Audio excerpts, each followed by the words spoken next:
we're not outside, but you have the whole afternoon to like walk on Sebago Park. It'll be fun. So the topic for today is humor to move us through spiritual and emotional pain. And when we did this for Lyceum, Reverend Mark told the Marie stories, which were lovely and very moving. And mine are more historical based. So I want to start by talking to you about the pain Jews suffered as a nation and survived. The pogroms, the expulsion from Spain, execution and oppression. And through all these different, times of national pain, from them came jokes. And they were jokes to help the Jews kind of feel better about themselves, feel like everything was going to be okay, and just kind of keep the cheer. Much the same as rabbis now still tell jokes when we go to visit folks in the hospital.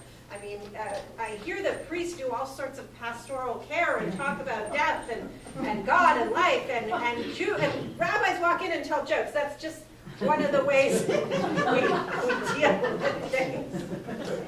So, here's one you probably know. You've probably all seen Fiddler on the Roof. And Tevye says to God, I know, we are your chosen people. But once in a while, can't you choose somebody else?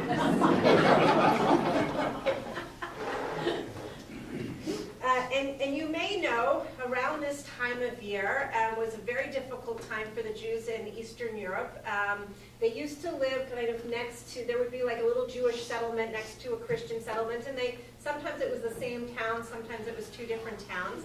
And there was a lot of difficulty for Jews around Easter time. And the fact that Easter and Passover come at the same time is probably not a coincidence. They're probably both, welcoming spring holidays. Both holidays have the eggs, which is like a sign of renewal and a sign of rebirth.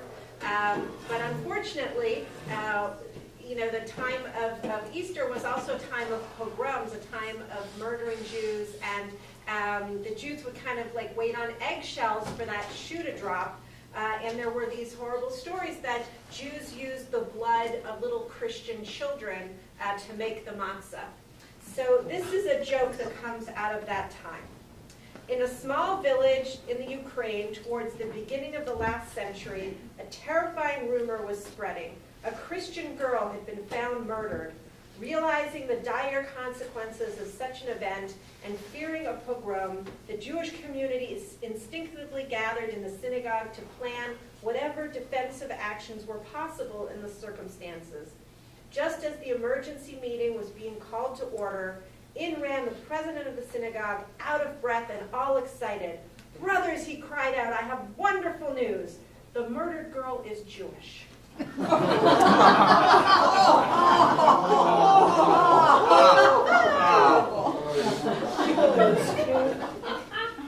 It's not something I would tell at a dinner party.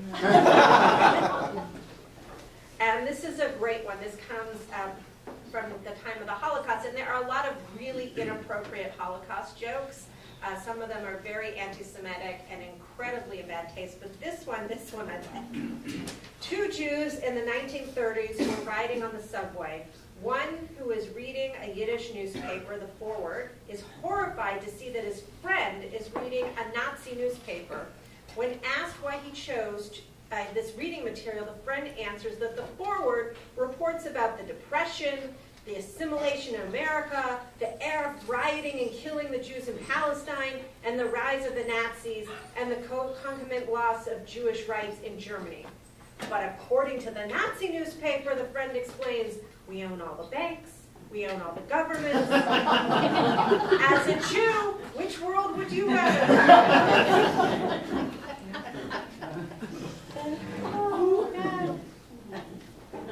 And of course, there's a great pride in Judaism that we have survived a lot of terrible, terrible times.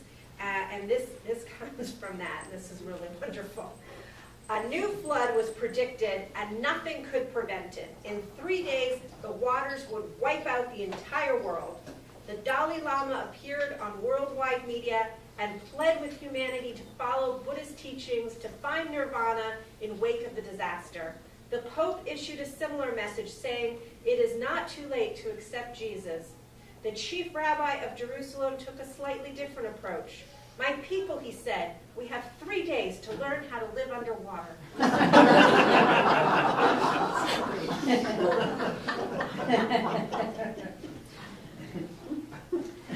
This is a great one. Every single rabbinical student hears this either before or during rabbinical school, and we love this. There used to be these debates. I'm not sure why they happened, but it was part of the expulsion from Spain and that era. About a century ago, the Pope decided that all the Jews had to leave the Vatican. Naturally, there was a big uproar from the Jewish community, so the Pope made a deal. He would have a religious debate with a member of the Jewish community. If the Jew won, the Jews could stay. If the Pope won, the Jews would leave. The Jews realized that they had no choice, so they picked a middle-aged man named Moshe to represent them. Moshe asked for one addition to the debate. To make it more interesting, neither side would be allowed to talk. The Pope agreed. This joke exists in so many formats, some of them with the Pope, some of them in different countries. It's really amazing. The day of the great debate came. Moshe and the Pope sat opposite each other for a full minute before the Pope raised his hand and showed 3 fingers. Moshe looked back at him and raised 1 finger. The Pope waved his fingers in a circle around his head, and Moshe pointed to the ground where he sat. The Pope pulled out a wafer and a glass of wine. Moshe pulled out an apple. The Pope stood up. "I give up. This man is too good. The Jews can stay." I hope this isn't too It is not. It is fine. Okay. An hour later, the cardinals were all around the Pope asking him what had happened. The Pope said, "First, I held up 3 fingers to represent the Trinity." He responded by holding up 1 finger to remind me that there was still one God in common to both our religions. Then I waved my fingers around me to show him that God was all around us. He responded by pointing to the ground and showing that God was also right here with us. I pulled out the wine and the wafer to show that God absolves us from our sins, and he pulled out an apple to remind me of original sin. He had an answer for everything. What could I do? Meanwhile, the Jewish community had crowded around Moshe. "What happened?" they asked. "Well," said Moshe, "first he said to me that the Jews had 3 days to get out of here. I told him that not one of us was leaving. Then he told me the whole city would be cleared of Jews. I let him know we were staying right here. And then asked a woman, 'I don't know,' said Moshe. 'You took out his lunch and I took out mine.'"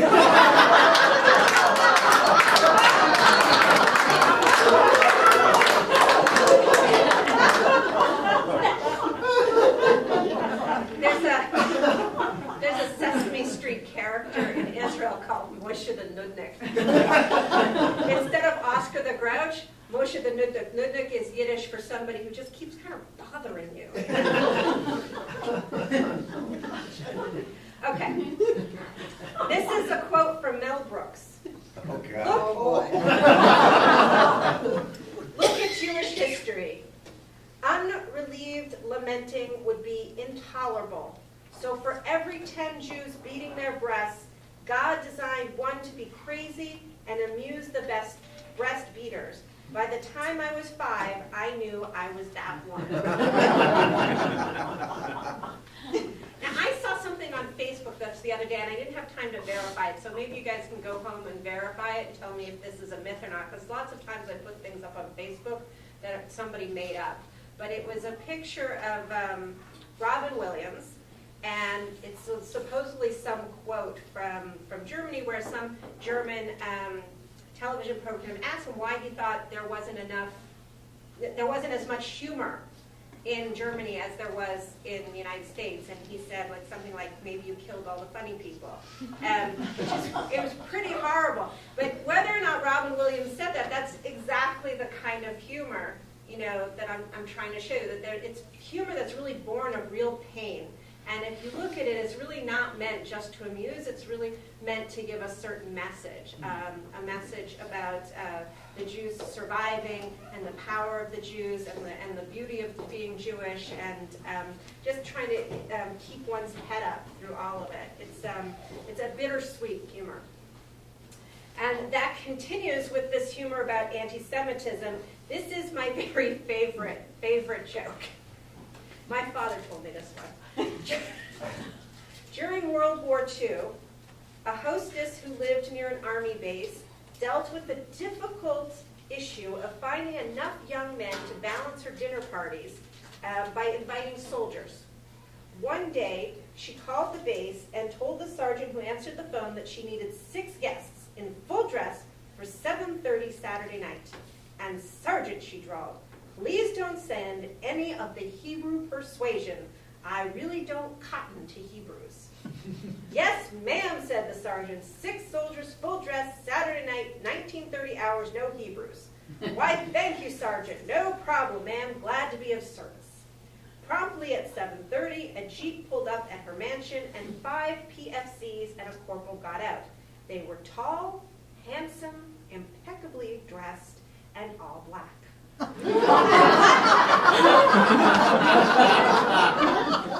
hostess at the door sputtered with confusion. Corporal, there must be some mistake. No, ma'am, said the corporal. Sergeant Goldberg doesn't make mistakes.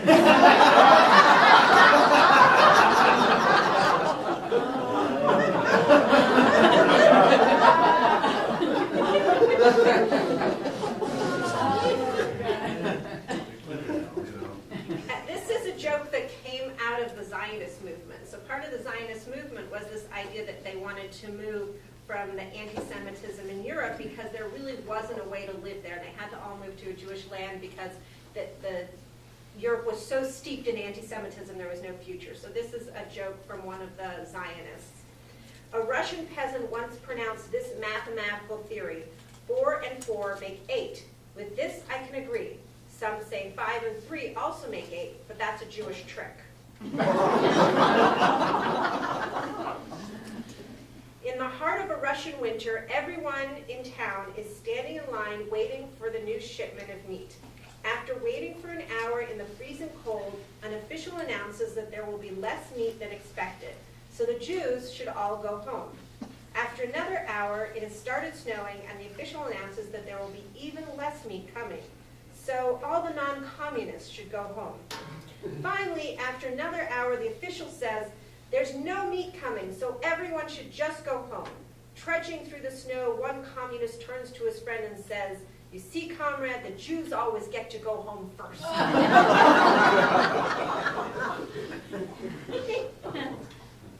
Okay. This one is a Jewish joke that I tried to rewrite to be a little less offensive by putting in only the names of countries that no longer exist. This is a little-known tale of how God came to give the Jews the 10 Commandments. And this is actually not just a joke. This is in the Jewish holy text. It's a midrash. First, God went to the Egyptians and asked them if they would, not the Egyptians, I meant the Assyrians. First, God went to the Assyrians and asked them if they would like the commandments. What's the commandments, they asked. Well, it's like, thou shalt not commit adultery, God replied. The Assyrians thought about it and said, no, that would ruin our weekends. Then God went to the Canaanites and asked them if they would like a commandment. They also asked, what's a commandment? Well, said God, it's like, thou shalt not steal. And the Canaanites immediately responded, no, that would ruin our economy. So finally, God went to the Jews and asked them if they wanted a commandment, and they asked, okay, this part's not in the midrash, this is a joke part. And they asked, how much? And God said, they're free. And the Jews said, great, we'll take 10.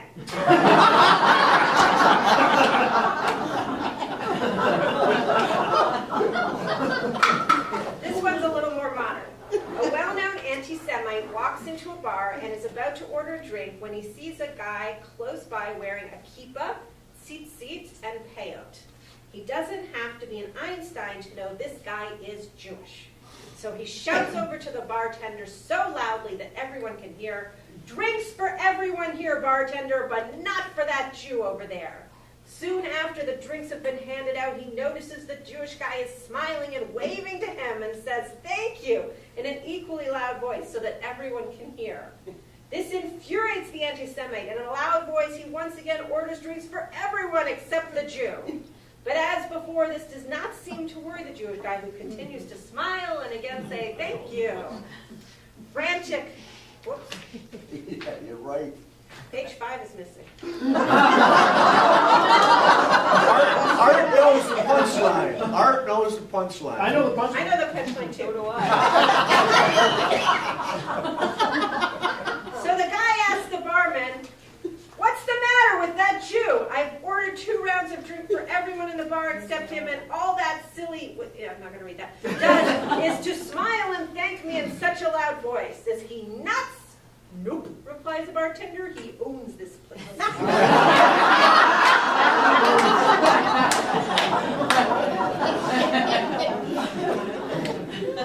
After the assassination of Tsar Alexander II of Russia, a government official in Ukraine menacingly addressed the local rabbi. "I suppose you know in full detail who is behind it." "Ach," the rabbi replied, "I have no idea, but the government's conclusion will be the same as always. They will blame the Jews and the chimney sweeps." "Why the chimney sweeps?" asked the befuddled official. "Why the Jews?" responded the rabbi. So the other source of pain in Judaism is family, just like for everyone. Here are some fabulous jokes about the pain one has to go through to survive as a family. Rivka Baumgarten tottered into a lawyer's office. "I want a divorce." "A divorce?" asked the shop lawyer. "You hired me, sonny, a divorce." "Mrs. Baumgarten, how old are you?" 90. "And your husband?" "Irving, 92 next month." "Well, how long have you been married?" he asked in disbelief. "Tomorrow, 70 years. 70 years? Why divorce now?" "Sonny," said Rivka, "enough is enough."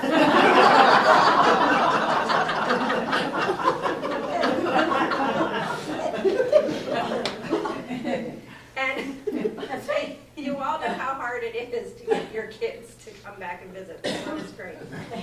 An elderly man in Miami calls his son in New York and says, I hate to ruin your day, but I have to tell you that your mother and I are divorcing.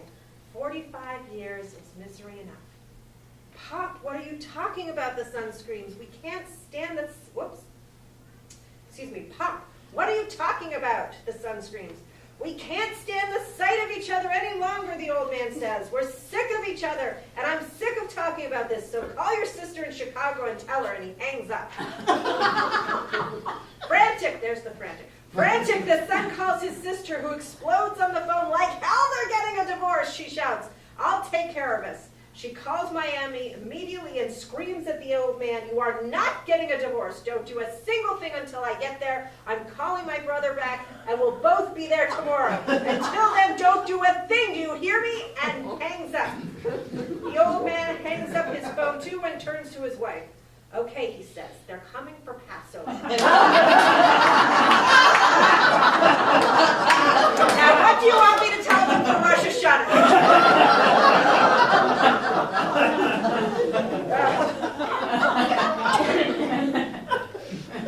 Yeah, I don't like that one. Do that at the end if there's too much time. This is from Groucho Marx. "Marriage is a wonderful institution, but who wants to live in an institution?" A Jewish man lies on his deathbed, surrounded by his children. "Ah," he says, "I can smell your mother's brisket. How I would love to taste it one last time before I die." So one of his sons hurries down to the kitchen, but returns empty-handed. "Sorry, Papa, she says it's for after the funeral."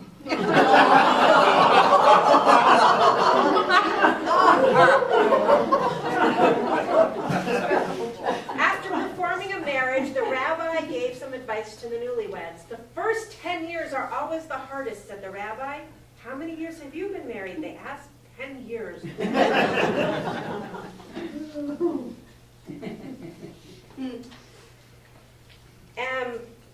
Last time I gave you some fabulous stories from the Talmud. This one is, again, another one about Talmudic logic, but, using the Talmudic logic with humor to get through issues of pain and stress. Two yeshiva students, Sender and Mendel, were discussing the rumors of war which threatened to engulf all Europe in 1914. Mendel was terribly pessimistic about the future, but Sender tried to console him. "If I were you, I would not worry yet," said Sender. "This entire affair may blow over. But even if there should," you can see the Talmud thing, "but even if there should be a war, you still have two possibilities. You may be sent to the front, or you may not be sent to the fight at the front. If you're sent to the front, if you are not sent to the front, you have nothing to worry about. But even if you should be sent to the front, there's still two possibilities. You will either be wounded or you will not be wounded. If you are not wounded, you have nothing to worry about. But even if you are wounded, you still have two possibilities. You may be slightly wounded or you may be seriously wounded. If you are wounded slightly, you have nothing to worry about.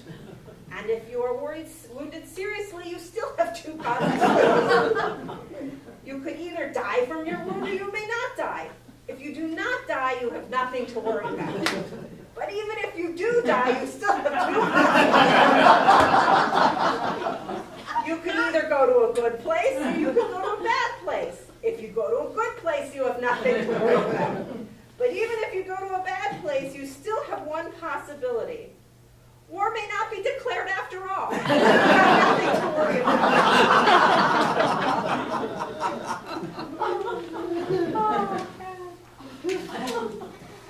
This one is much more modern. It uses the idea of twisting the biblical text just a little bit to add levity and take away the stress of our lives. "In the beginning, God created heaven and earth and populated the earth with broccoli, cauliflower, spinach, and green and red and yellow vegetables of all kinds, so that man and woman would live long and healthy lives. But Satan created Ben and Jerry's ice cream and Krispy Kreme donuts. And Satan said, 'You want chocolate with that?' And man said, 'Yes.' And woman said, 'As long as you're at it, add some sprinkles.' And they gained 10 pounds, and Satan was happy. And God created the healthy yogurt so that the woman might keep the figure that man found attractive. But Satan brought forth white flour from the wheat and sugar from the cane and combined them, and woman went from size 6 to size 14. So God said, 'Try my fresh green salad.' But Satan presented Thousand Island dressing, buttery croutons, and garlic toast on the side. And man and woman unfastened their belts following the repast. God then said, 'I have sent you heart-healthy vegetables and olive oil in which to cook them.' But Satan brought forth deep-fried fish and chicken-fried steak so big it needed its own platter. And man gained more weight and cholesterol went through the roof. God then created a light, fluffy white cake and named it angel food cake and said, 'It is good.' But Satan then created a chocolate cake and named it devil's food cake. God then brought forth running shoes so his children might lose those extra pounds, but Satan gave them cable TV with a remote control. So man would not have to toil changing the channel. And man and woman laughed and cried before the flickering blue light and gained pounds. Then God brought forth the potato, naturally low in fat, brimming with nutrition, but Satan peeled off the healthy skin and sliced the starchy stentor into chips and deep-fried them, and man gained pounds. And God gave them lean beef so that man might consume fewer calories and still satisfy his appetite, but Satan created McDonald's and his 99-cent double cheeseburger, and then said, 'You want fries with that?' And man said, 'Yes,' and supersized them, and Satan said, 'It is good.' And man went into cardiac arrest, and God sighed and created quadruple bypass surgery, and then Satan created HMOs. I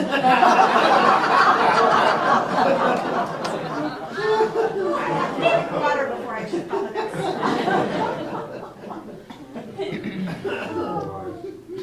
Okay, this is one that the kindergarten class loves, so you'll adore it.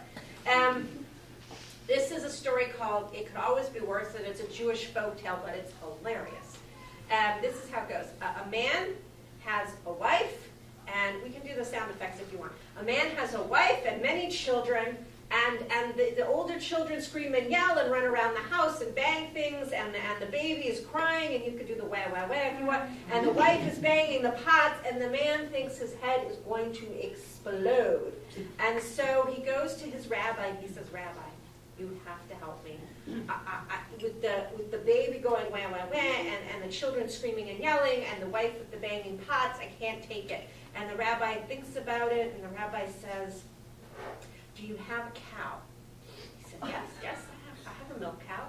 The rabbi says, I want you to take that cow and bring it into the living room. The man says, okay, the rabbi is wise, I'll do what the rabbi says. So the man brings the cow into the living room. About a week goes by, the man is trying to deal, but he's got now the cow is going moo, moo, moo, and the baby's going wah, wah, wah, and the children are with the banging and the screaming, and the wife with the pots and the pans and the banging. He goes back to the rabbi and he says, I can't take it, it's horrible. The rabbi says, this truly indeed is a difficult problem. Do you have any goats? And then the man says, I have 3 goats. And the rabbi says, perfect, I want you to take all 3 goats and bring them into the living room. The cow needs them. And the man says, okay. Goes back, takes the 3 goats, puts them in the living. Now he's got the ba, ba, ba, the moo, moo, moo, and the wah, wah, wah, and the kids screaming, yelling, and the pots and the pans banging. And about a week he lasts. Then he goes back to the rabbi, and he says, Rabbi, the noise, Rabbi, my head is going to explode. And the rabbi says, chickens! Take all the chickens from outside and put them in the living room. This is going to solve everything.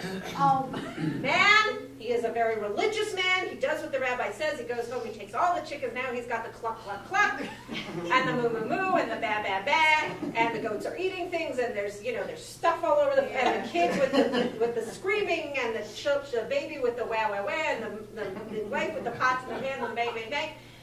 And he goes back to the rabbi about a week, he gives it some time, and the rabbi says, we may have approached this the wrong way. Here's what I want you to do. I want you to take the goat and the cow and the chickens all out of the living room, give the place a good cleaning, and see what happens. So, of course, he does that, and the rabbi doesn't hear from him. A week goes past, 2 weeks goes past. Finally, the rabbi says, maybe I better check in. He goes and he checks in on the man, and the man is lying there, happily smiling in the middle of the baby going wah, wah, wah, and the children screaming and yelling, and the wife with the pots and the pans, and the man says to the rabbi, it's so quiet now. It's so quiet. So that is, it could always be worse. It's a Jewish folktale. This is Golda Meir at her best. Let me tell you the one thing I have against Moses. He took us 40 years into the desert in order to bring us to the one place in the Middle East that has no oil.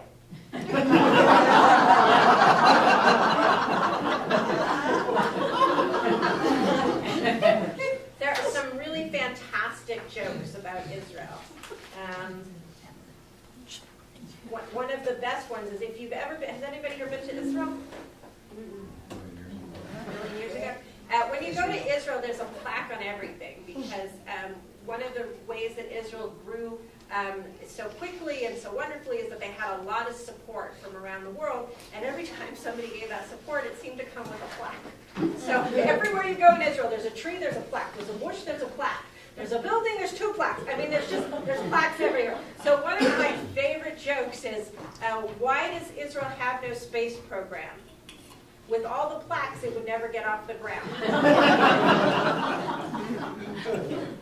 Hetty was on her first trip to Israel and was on a special day tour to Jerusalem.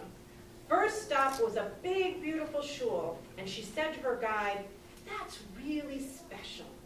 How long did it take to build?" The guide replied, "About 5 years, ma'am."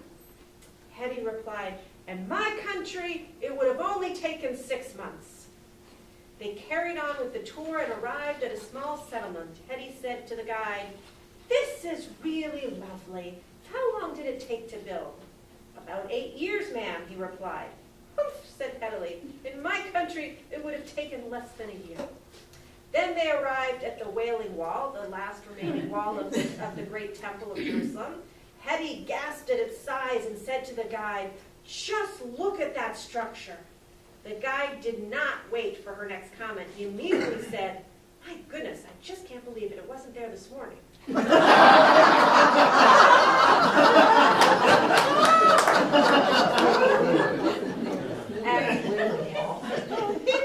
Israelis do not like it when the tourists come and compare Israel to their homeland. Here is another one. Bud from Texas is on holiday in Israel and meets farmer Shlomo there. Bud asks Shlomo what he does. "I raise a few chickens," says Shlomo. "I'm also a farmer." "So am I. How much land do you have?" asked Bud. 50 meters in front and almost 100 in back. Now it was the turn of Shlomo to ask a question. "You're from Texas, so what about your farm?" asked Shlomo. Bud tells him, "On my farm I can drive from morning until sundown and not reach the end of my property." "That's too bad," said Shlomo. "I had a car like that once."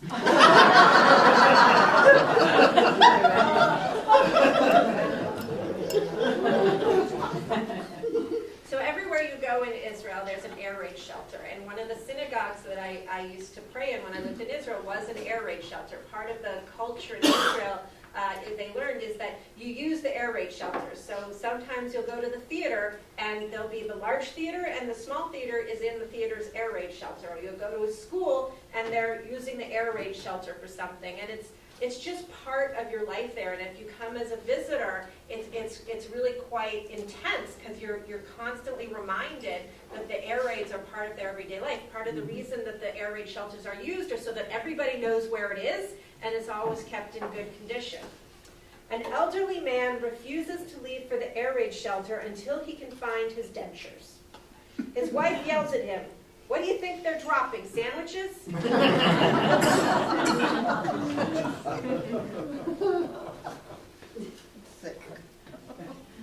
A rabbi dies and goes up to the gates of heaven. Before he's let in, the angel in charge has to consult with God for a long period of time if he deserves a place in heaven. As the rabbi is waiting, an Israeli bus driver approaches the gates of heaven. Without a second thought, the angel, who was consulting with God, let the bus driver through. The rabbi points at the bus driver and yells, "Hey, how come he gets in so quickly? He's just a bus driver and I'm a rabbi." The angel explains, "Dear rabbi, you don't understand. When you would give your sermon during the prayer service, your whole congregation fell asleep. When the bus driver drove towards Tel Aviv, all his passengers would be at the edge of their seats praying to God." The bus drivers in Israel are crazy. They just drive really fast, and the route from Jerusalem to Tel Aviv is all windy cliffs. So it's very frightening. Okay, there's a wonderful series of folktale stories all about Helm. Helm is a very special place, and the folktale starts when God was sprinkling souls throughout the world. He accidentally sprinkled all the dumb ones into one place, and they ended up in Helm.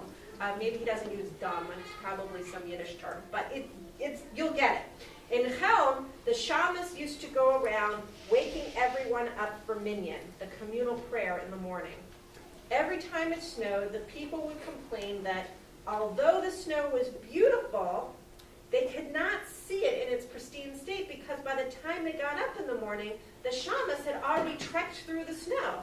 The townspeople decided that they had to find a way to be woken up for minyan without the shamas making tracks in the snow. The people of Helm hit on a solution. They got 4 volunteers to carry the shamas around on a table when there was fresh snow in the morning.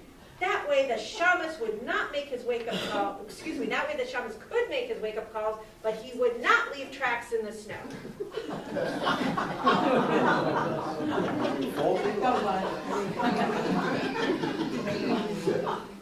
2 men of Helm went out for a walk when suddenly it began to rain. "Quick," said one, "open your umbrella." "It won't help," said his friend. "My umbrella is full of holes." "Then why did you bring it?" "I didn't think it would rain."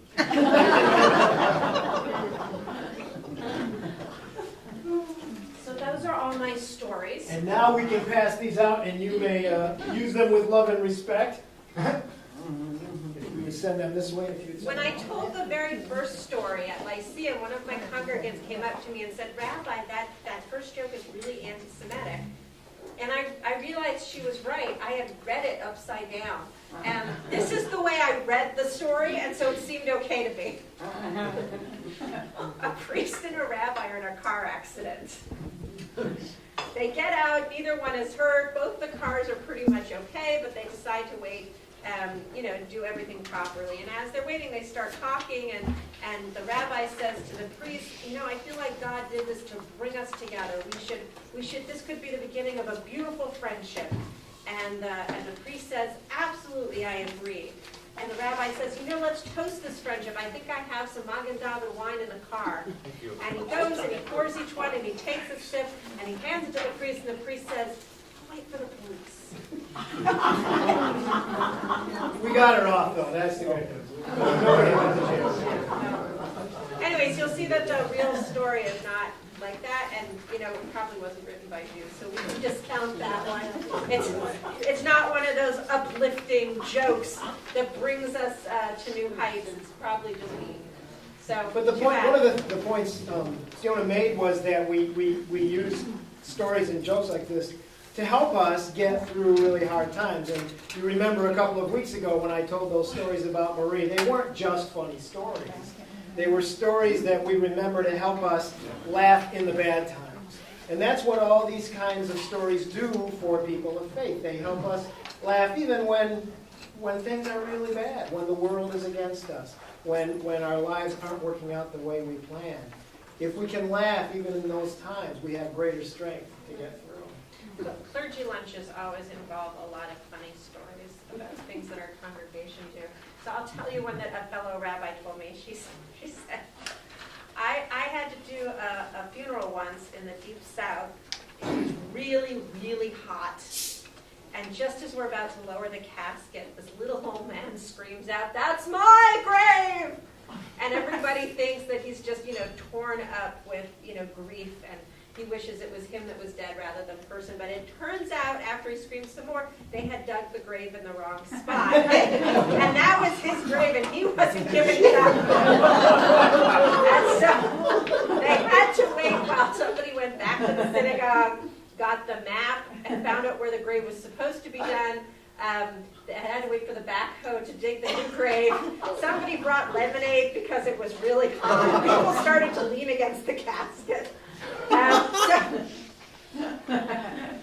I ever tell you These are the stories that help us get forward in life. I'm not sure I ever told you this one. I was serving out in Chicago and did a funeral, and it was a surprise. It was a husband who died. Now, he was elderly. His wife was the one that was really frail. We thought she was going to pass away. But the husband died first suddenly, and so we did the funeral. We went to the cemetery. The son of the deceased and his little boy were there, and I had ridden in the hearse with the funeral director.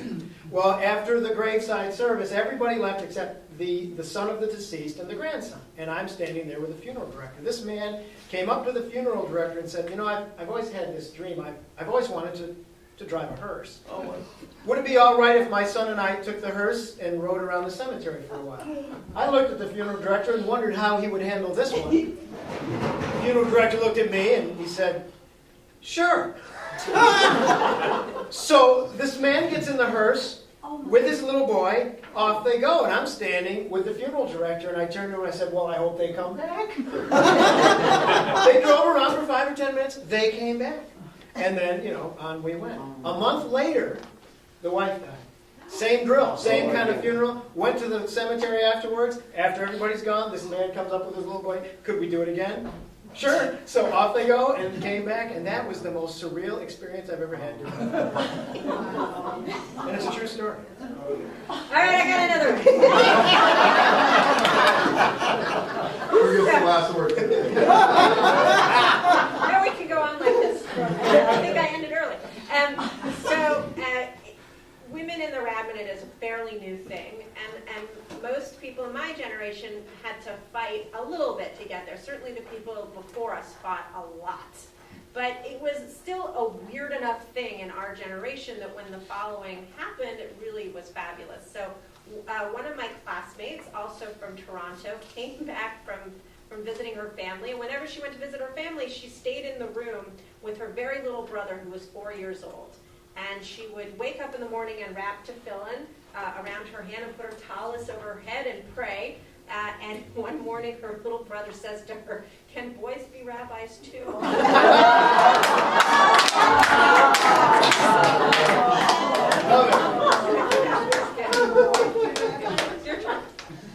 I told them all my stories when you weren't here. I don't have any more. Do you have any questions? I do. Oh. This came up after your presentation last week.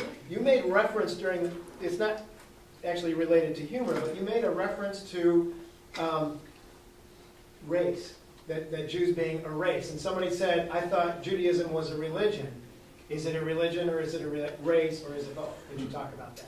It is both. I mean, it's a tough one, right? Because it was only in the 1800s that it even started to be discussed as a religion by Jews or by non-Jews. Up until then, it was always a race. And if you read anti-Semitic literature from the 16 and 1700s, they always referred to Jews as like one of the lower races, like the Africans, and they compared Jews to Africans. And I mean, because of this history, and because Jews have always seen themselves as what's the 12 tribes? Diaspora? No, like tribal. You know, the history is so old. You know, the Jews have really seen themselves as tribal. That the whole concept of religion that came about during the Enlightenment, when Judaism was trying to redefine itself in the modern European world, was a new concept. You know, and so I think in today's modern world, you know, Jews are used to thinking of themselves as a religion, but there's so many Jews who think of themselves as Jewish that don't believe in God, that don't go to synagogue, that don't keep kosher, that don't keep Shabbat, but they still think of themselves as Jewish. Why? Because we're a people, we're a culture, we're a race, we're not just a religion. There are religious aspects to being Jewish, there are cultural aspects, there are kin aspects. It's a very complicated existence, and it took this relationship for me to understand that Christians don't see the world the same way. You know, I was just floored when I found out that not everybody that had a Christmas tree was considered Christian. I had no idea. We just assumed. We just assumed everybody that had a Christmas tree was Christian, and we didn't understand that there are other religions where it's really like a purposeful direction of your soul to God, and that's like a covenant you make as an individual with God. In Judaism, you're just born into the covenant. You don't have a choice. There's nothing you or your parents can do to make yourself non-Jewish. Even if you convert out of Judaism, according to Jewish law, you're still considered Jewish. Not a good Jew, but Jewish. It's just a very interesting dynamic. Thanks, that's helpful. Yeah, that Christmas tree thing, wow. What's the Jewish concept of afterlife? Jewish It's- concept of after. Yeah, it's not discussed a lot. It's very difficult. Because Judaism is so focused on doing the here and now in this world, and we don't talk a lot about the nature of God, we don't talk a lot about the nature of the afterlife, and so you have to work really hard to pull together some stuff from the text. And the truth is there are multiple concepts in Judaism of the afterlife.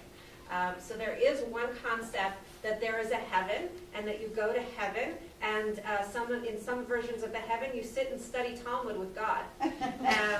There's also a version where everybody just kind of is in this sleeping state, or this dead state after death, and then when the Messiah comes, then all the dead are going to rise, and they're all going to go back to Jerusalem, and then you'll be judged. No, there's no judgment until the Messiah comes and the resurrection of all the dead. And then they're going to go to Jerusalem, they'll be judged. The good will live on forever and ever in this Messianic age, and the bad will not. So, two possibilities. and then I just recently started to study mysticism, and there's a whole other, there's hundreds of different concepts. I'm just telling you some of them. There's a mystical concept that our very souls are made up part by our body and part by a piece of God. That God is this divine essence in the world, and a piece of that is part of every living being, every living object. And when you die, that essence, that piece of essence of your soul goes back to God. Now, your soul is not just a piece of God. Your soul is made up of you and this piece of God. So there'll never be another you, because there'll never be another this body. But this essence goes back to God, and maybe that essence as a whole goes into another person, or maybe a piece of it. So the next person could have 16 different pieces from 16 different people, and so that there's this, constant renewal, which is a really interesting way of looking at it, and much more comforting, I think, than she's just going to be underground until the Messiah comes. The Messiah comes is my personal theology, or it was until I learned this one. But this one, I think, is much more comforting to tell people at a time of death. So, Are all Jewish people buried, or are there some that are? if you go to Israel, you will see that in antiquity, and I'm talking like first section, 3rd centuries CE, there were some really interesting ways that people dealt with the dead. So one way was to put them in a large stone casket until all of the flesh was gone, and then to gather up the bones and put them in a smaller stone casket. And so if you go to Israel, you can see all these little stone caskets. They're in kind of like ancient cave mausoleums. It's really interesting. But definitely by the Middle Ages, when the rules of Judaism were codified into these like, you will, it was burial. And the Jewish concept is that from dust you were taken and dust you will return, and it's supposed to be everybody at the same kind of humble place, right? So a Jew is supposed to be wrapped in linen garments, which at the time were the garments of the poor. Now they're very expensive, and put in a plain pine box so that you could just dissolve into the earth. Now, there's a lot as Judaism evolved and a lot of different modern Jewish groups came about. Some people said, well, the laws of Judaism are a guide, but we're not going to follow them like rules. We're going to follow them like advice from our ancestors, right? So that was one way to look at it. And so they started to have cremation or other things, or donating their bodies to science. And then other people said, well, now let's look at the spirit of the original laws. The spirit of the original laws was to do this as cheaply as possible, and I could be cremated for $600. It's going to cost me $6,000 to be buried. So there's a lot of different discussion. In my movement, the conservative movement, the law is you should be buried. And I think the Holocaust really influenced us in modernity. I mean, after watching that generation be fed into the ovens, it's very difficult for most Jews to conceive of cremation. We were also both struck. I remember one of our conversations with the interfaith group, our friend Qasim. We asked him about Muslim customs for burial, and there were some similarities. They were to be buried in a linen shroud, if possible without a casket. Remember that the body was to be tilted just a little bit toward Mecca. Their head up. Yeah. And we're just lying down. Yeah, and so some of the parallels are interesting as well as the differences. Yeah, I think theirs can be done cheaper. Probably. How does modern Judaism deal with the conflict between literal interpretation of Scripture and scientific discovery?